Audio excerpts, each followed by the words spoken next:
merci d'être avec moi, avec Arnaud Devigne qui pilote le site Indeed, qui est assez actif déjà dans pas mal de pays dans le monde, qui réunit 60, c'est ça ? Ouais. Plus de 500 000 offres d'emploi juste pour la France. Et moi, j'ai envie de te demander, là, on a eu un bon exemple avec Émilie, on voit bien que les gens deviennent plus exigeants, on doit attirer des talents, on doit les fidéliser, le monde est plus complexe, on va dire, compétences évoluent. Finalement, aujourd'hui, qu'est-ce qui fait la différence entre deux candidats sur le marché et qu'est-ce qui importe un peu aux entreprises et aux candidats qu'est-ce que tu peux voir ? Parce que je crois qu'en plus, le site, vous avez un moyen un peu d'analyser assez finement ce qui se trame parmi les utilisateurs du site. Bonjour à toutes et à tous. Alors, on est un petit peu une tour de contrôle du marché de l'emploi finalement chez Indeed. On a 200 millions de visiteurs uniques qui se connectent à notre plateforme dans le monde tous les mois. Donc, ça nous permet de collecter énormément de data. On peut prendre le pouls du marché de l'emploi en temps réel, on peut examiner les requêtes des utilisateurs, des chercheurs d'emploi, mais également les types de jobs qui sont postés par les recruteurs. Donc ça nous donne une bonne vision temps réel, contrairement à peut-être des instituts d'études qui font des études annuelles, etc. Dans un marché de l'emploi qui se transforme à une vitesse absolument vertigineuse aujourd'hui, on est quand même en pleine mutation de ce marché de l'emploi. Alors juste deux chiffres qui illustrent ça. Dell et l'Université d'Oxford ont réuni une vingtaine d'experts du numérique et de la transformation numérique à Palo Alto il y a quelques mois. Et ils ont bossé en fait sur des projections, sur la prospective pour essayer d'identifier la part des emplois qui seront créés et qui n'existent pas aujourd'hui dans les années à venir. Et ils sont arrivés à la conclusion qu'en 2030, 85% des emplois, des jobs, n'existent pas aujourd'hui. Ce sera des nouveaux types de métiers, des nouveaux types de jobs, 85%. C'est le premier chiffre. Deuxième chiffre, si on demande aujourd'hui à toujours Dell, organiser une étude, on demandait à 4000 décideurs, 4000 entrepreneurs influents dans le monde du business, quelle visibilité ils avaient sur ce que sera leur business dans quelques années. La moitié des décideurs ne savent pas du tout quel sera leur business model dans 3 ans. 3 ans, pas dans 10 ans, 15 ans, dans 3 ans. Donc ça montre le niveau d'incertitude en matière de business. La moitié sont également inquiets sur la pérennité de leur secteur d'activité. Ils ont peur d'être disruptés, tout simplement. Donc ça, c'est le contexte. Le contexte, c'est une transformation vertigineuse. Du coup, qu'est-ce que recherchent les employeurs et qu'est-ce qui va faire la différence entre deux candidats ? On a mené une étude chez Indeed qui s'appelle en anglais Transformational Talents et on s'est rendu compte que les recruteurs cherchaient aujourd'hui des talents transformationnels. Talents transformationnels, c'est quoi ? Finalement, ce sont des collaborateurs qui ont avant tout des soft skills, des compétences relationnelles, des compétences humaines, qui sont capables d'accompagner, d'être acteurs du changement de l'entreprise. Ils ne sont pas simplement salariés qui exécutent, ils sont capables d'accompagner, d'être moteurs de changement. Alors il y a deux caractéristiques qui définissent finalement ces transformational talents. La première, c'est une agilité, on en a beaucoup parlé ce matin. Agilité qui repose sur une vision stratégique et de bonne capacité à résoudre des problèmes qui sont inédits à chaque fois. Il ne s'agit pas de régler toujours le même problème. On n'est pas dans quelque chose de mécanique et qui peut être répliqué. Il faut être capable de faire face à l'incertitude et craquer des problèmes, comme on dit dans le monde du business, différents chaque jour. Et la deuxième qualité qui est vraiment fondamentale, ça va être cette capacité à exécuter, à faire les choses et à faire les choses très vite parce que l'entreprise a besoin de délivrer très très vite. Donc voilà les attentes des recruteurs. Eux, les collaborateurs, alors si on peut les appeler collaborateurs, on va dire nous on les appelle les chercheurs d'emploi de notre point de vue. Pour rebondir sur ce qu'Émilie a dit juste avant, eux ils sont en quête de sens. Voilà, c'est vraiment la nouveauté de ces dernières années. Quand on dit en quête de sens, c'est tout simplement qu'avant de rejoindre un employeur, ils se renseignent sur les aspects RSE, sur les conditions de travail, mais quand on dit conditions de travail, c'est pas les conditions matérielles de travail, c'est plutôt sur la façon dont les managers traitent les salariés au sein de l'entreprise. Est-ce que la bienveillance est une valeur qui est au cœur du fonctionnement de l'ADN de leur futur employeur? Donc ils se renseignent là-dessus. Cette quête de sens est fondamentale. Ils veulent travailler pour une cause, ils veulent que la mission de l'entreprise soit noble, qu'elle soit utile à la société. Ça, c'est quelque chose qu'on retrouve pour 50% des talents qui envisagent de changer de job. À l'inverse, juste pour montrer que c'est vraiment un critère prépondérant, il n'y en a que 20% qui se préoccupent véritablement de leur carrière. à venir dans l'entreprise. Donc c'est trop loin en fait, une carrière maintenant, c'est plutôt les 2 prochaines années. C'est quoi le prochain projet? Bon, ça fait pas mal de changements parce qu'on ne peut plus prendre juste un diplôme, parce que ça c'était le talent d'avant. Et puis du coup, on demande beaucoup de choses aux entreprises. Alors on va passer côté entreprise avec Arnaud qui dirige les relations, les ressources humaines chez TF1. TF1, c'est 2500 collaborateurs, ça fait un petit peu de monde, c'est beaucoup de métiers. Du coup, comment aujourd'hui tu essaies de répondre un petit peu à ces besoins-là et surtout de former ou d'accompagner tous ces métiers, tous ces collaborateurs à inventer le métier qui n'existe pas encore et pour le business qui est en train de changer tout de suite. Comment ça se passe chez TF1 sur ces différents métiers et rôles? Oui, tu l'as dit, ce qui caractérise les activités d'un groupe média dans le domaine de l'information, du divertissement, c'est une variété extrêmement large de métiers, de profils. Et l'un des sujets auxquels on a été confronté depuis une vingtaine d'années, c'est évidemment d'emmener l'ensemble des collaborateurs face aux défis qui nous ont fortement impactés. On le sait ici, à la fois un éclatement de l'espace concurrentiel, l'arrivée de nouvelles chaînes, mais l'arrivée de nouveaux acteurs. Et puis, bien sûr, le fait que la techno a poussé à une évolution des usages qui fait qu'aujourd'hui, nous tous, nous consommons notre temps média de manière très différente d'il y a quelques années. Et donc, il faut que les collaborateurs, évidemment, suivent, anticipent ces mouvements. Et on avait l'habitude, il y a 2-3 ans, d'envoyer des Learning Expeditions alors à San Francisco, à Tel Aviv, à Séoul, de dirigeants.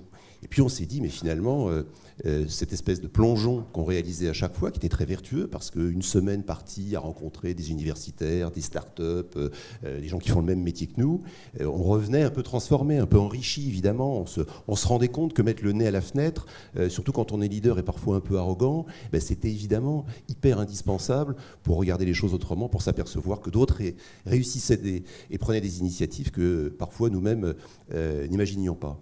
Et donc, on a voulu en faire profiter tous les collaborateurs. On s'est dit, il faut que tout le monde parte en Learning Expedition. Mais là, quand tu dis tout le monde, c'est... c'est les 2500, 3000 dont tu parlais. Et on s'est dit donc, construisons un programme, mais construisons-le de telle sorte que ça soit réaliste, à la fois en termes de temps et puis en termes de dépenses.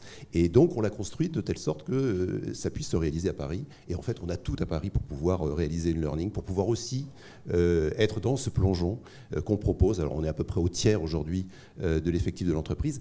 Et évidemment, se passe à la fois de façon plutôt heureuse qu'on avait imaginé, c'est-à-dire que les gens ressortent de ces 3 jours un peu d'immersion avec plein d'atouts en termes d'échange, de compréhension, de projection, mais aussi d'envie.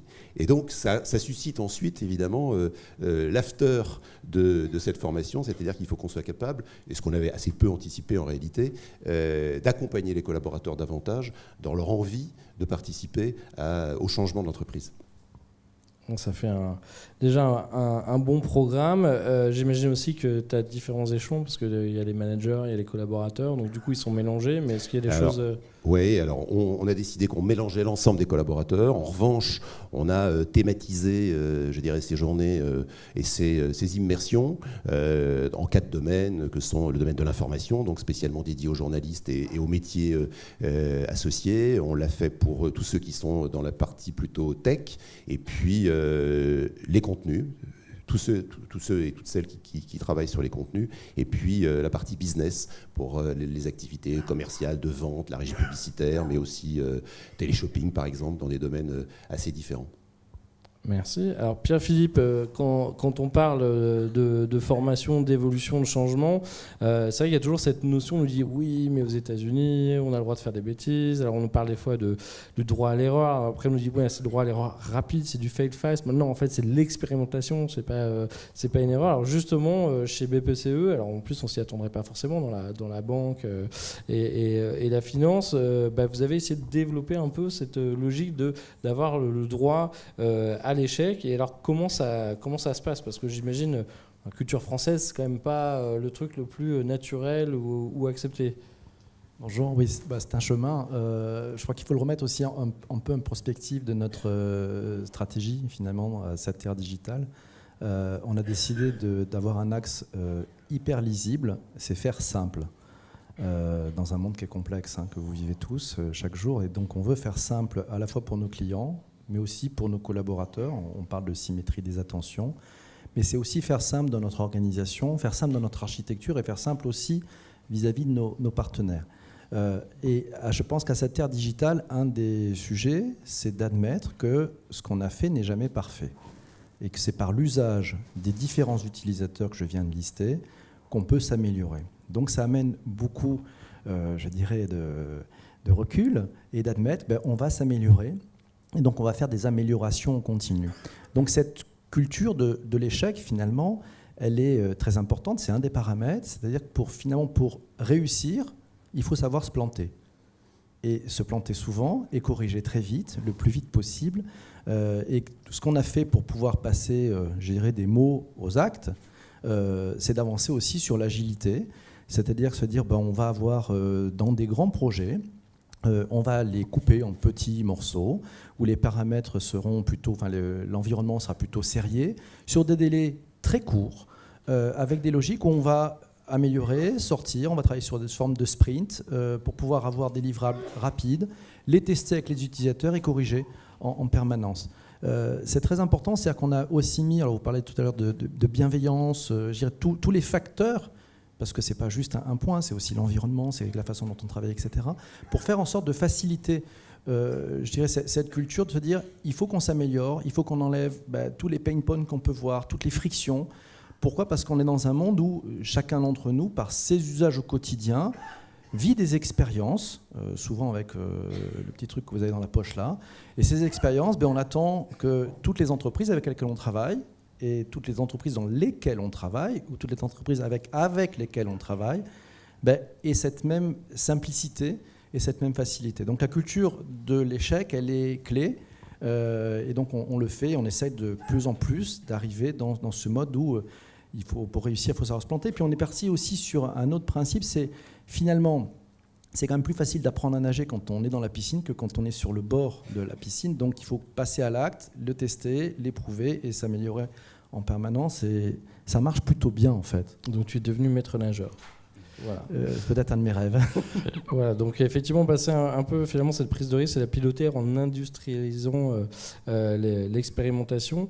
Alors Arnaud Deving, chez Indeed, tu en parlais tout à l'heure, nouvelles attentes côté collaborateurs. Mais alors du coup, comment se passe un peu la concurrence entre les entreprises face à ce vivier de talent comment tu fais pour attirer les gens, comment tu fais pour faire passer tes réponses à toutes leurs demandes, parce que vous en avez l'air d'en avoir beaucoup. Alors, on dit toujours qu'il y a en effet encore du chômage de masse en France. Oui, certes, mais tout le monde s'arrache les mêmes profils. Ces transformational talent dont on parlait, eux sont très convoités, très courtisés, et tout le monde veut les avoir dans son entreprise. Donc, du coup, dans ce contexte-là, en fait, la marque employeur est devenue fondamentale. Donc, les entreprises doivent communiquer sur la façon dont elles fonctionnent en interne. Elles doivent communiquer habilement près des cibles potentielles à l'extérieur, des talents qu'elles souhaitent attirer. Et elles doivent communiquer sur des éléments... Donc c'est accepter de montrer les coulisses quand même. C'est accepter de montrer les coulisses. De les mettre en scène. Et c'est là où il faut faire très attention, parce que trop de mise en scène, avec derrière un décalage sur ce qui est véritablement offert une fois que le collaborateur est là, trop de rêves, dévastateur. Absolument. Donc il y a une tendance aujourd'hui qui est véritablement, toutes les entreprises ont compris l'importance de la marque employeur et notamment de mettre l'accent sur l'équilibre vie pro, vie perso. Donc vie pro, équilibre vie pro, vie perso, ça veut dire quoi aujourd'hui pour les jeunes générations qui arrivent sur le marché du travail? Ça veut dire travailler d'où je veux, quand je veux, comme je veux. Pour faire simple, ils travaillent encore, ça va. Voilà. Mais ça sous-entend qu'il y ait un management par les objectifs, évidemment. Mais encore faut-il que ce management par les objectifs repose sur de la bienveillance, c'est-à-dire avec des objectifs atteignables, c'est-à-dire avec un mode de communication entre managers. On en a beaucoup parlé ce matin, des managers qui deviennent des coachs en réalité, qui sont à l'écoute, qui sont là pour accompagner le collaborateur pour qu'il atteigne son objectif qui est réaliste. Donc si on pense que offrir des bonnes conditions de travail, ça se limite à avoir une petite kitchenette avec des bonbons Haribo et du coca gratuit. Non, mais beaucoup d'entreprises sont obligées de passer par cette étape, je crois notamment en France, par cette étape qui consiste parfois à faire un petit copier-coller maladroit de ce qui se fait de bien dans la Silicon Valley. Et toutes ces entreprises françaises veulent essayer de devenir des start-up. et parfois le font de façon très superficielle. Je pense qu'elles se rendent très vite compte que les attentes des salariés sont tout autres et qu'avoir les snacks gratuits, ça ne suffit pas, qu'il faut faire une révolution en profondeur de la façon de travailler, la façon dont on donne de l'autonomie, on fait confiance aux collaborateurs. Alors ça veut dire aussi qu'il faut faire très attention à recruter des personnes qui sont à l'aise dans cet environnement, qui est un environnement qui est de moins en moins ou de former les autres. Oui, absolument. D'accord, donc dépasser le folklore et aller à l'essentiel. Alors, dans la banque, Pierre-Philippe, évidemment, j'imagine, vous êtes aussi une boîte de data, donc vous voulez tous aussi des développeurs, des experts en data, des experts en sécurité, j'imagine aussi informatique. Donc, voilà, tu fais comment la danse du ventre côté BPCE pour les attirer, les retenir? Alors après maître nageur, faire d'autres choses. Ouais, tu as plein de jobs. Ouais, c'est sympa, c'est multicasquette. On a un sujet, c'est-à-dire sur les développeurs, on est parti d'un postulat, c'était que ce sont des personnes très importantes. Le développeur en France n'est pas toujours vu comme une personne très importante, et donc on s'est dit, ce sont des personnes très importantes parce que ce sont des personnes qui finalement qui font, qui créent, qui inventent, qui vont plus loin et qui sont les bons développeurs sont dans une recherche d'excellence. Et donc il y a un sujet, c'est que si on veut leur donner envie de continuer à rester chez nous ou à venir bosser chez nous, il faut qu'on se mette aussi dans une posture de leur donner le maximum de conditions favorables. Alors ça passe par l'environnement de travail, donc on a mis en place ce qu'on appelait les 89C3 Factory, donc ce sont des environnements qui prônent plutôt l'agilité, permettant de bosser avec un UX designer, un product owner et des ingénieurs en même temps. C'est le choix aussi des outils. S'ils veulent bosser avec un Mac, ils peuvent bosser avec un Mac, il n'y a aucun souci pour développer. On voit beaucoup de développeurs qui utilisent d'ailleurs plutôt des Mac que des PC. Ça a changé. Comment ? Non, mais je veux dire, ça a changé par rapport à quelques années. Ça a changé aussi. C'est aussi leur donner, je dirais, le choix des outils, de leur donner aussi de l'empowerment sur la capacité à faire, à trouver aussi parmi leurs pairs d'autres talents pour avancer plus vite. Et puis, c'est les valoriser. On a mis aussi en place une dynamique on envoie chaque année des développeurs du groupe au WWDC d'Apple, on les envoie au Google I.O., on les envoie au F8, on les envoie au Dreamforce.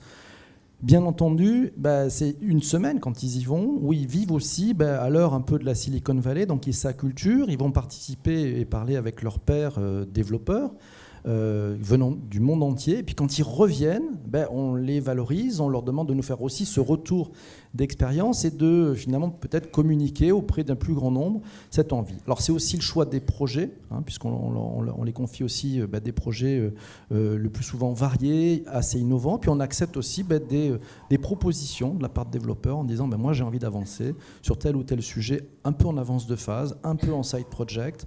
Ça fait aussi partie de notre culture d'innovation. Voilà. Puis on leur donne aussi les moyens de travailler avec le monde extérieur. C'est important puisqu'aujourd'hui on ne peut pas innover tout seul. Et donc il faut s'ouvrir aussi à l'écosystème digital et on les encourage. Ça, c'est le projet Startup Pass, c'est ça ? Startup Pass, c'est encore autre chose. C'est encore autre chose. Bon, je peux en parler si tu veux. Mais je te poserai la question tout à l'heure. Alors Arnaud, chez TF1, là, on vient juste de dire que se limiter à 2-3 clichés, c'est pas suffisant. Par contre, clairement, là, on voit chez beaucoup de monde, et tu vas nous parler un petit peu du projet Nextdoor chez vous, c'est repenser vraiment l'environnement de travail, mais version au global, comment mieux pouvoir travailler différemment. C'est effectivement travailler sur cet environnement, sur les locaux, sur l'expérience au global.